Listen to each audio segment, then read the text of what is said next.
This is an image taken in Crowley, Texas, right outside of Fort Worth, Texas, on January 7th, 2021.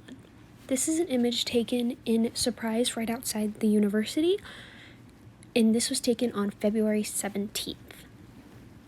This is an image at Tempe Town Lake, and this was taken on February 22nd.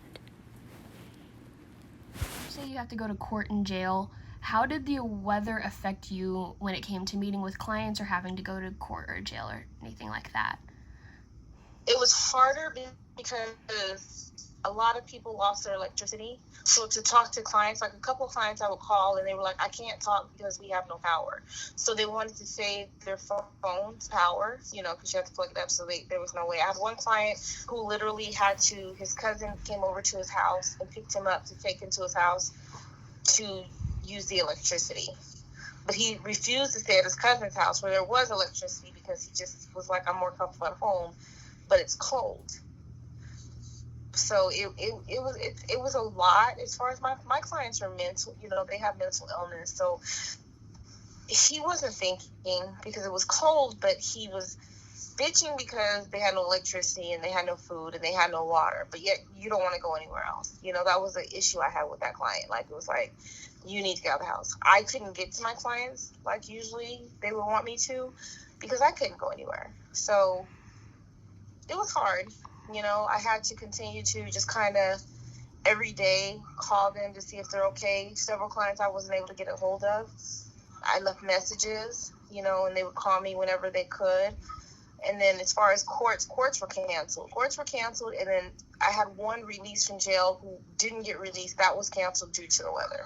So he had to stay in jail a few more days because of the weather. How do you think, like, the state of emergency, how well or how horrible do you think it was handled? Because there have been a lot of deaths due to the electricity being turned off and whatnot. So how do you feel about how Texas handled it as a whole?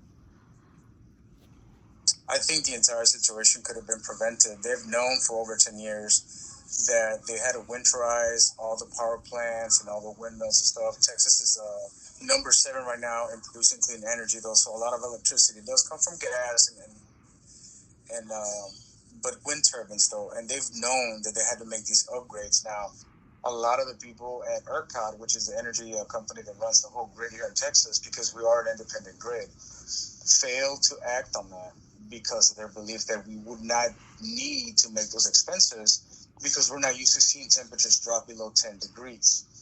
Again, if you fail to prepare, you prepare to fail. They should have known better.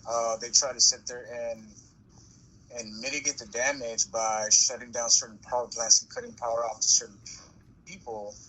But again, you knew this could happen and you failed to prepare, and you cost people lives. You caused a stop to not only to Texas, but if you paid attention to the nation, gas prices are going out.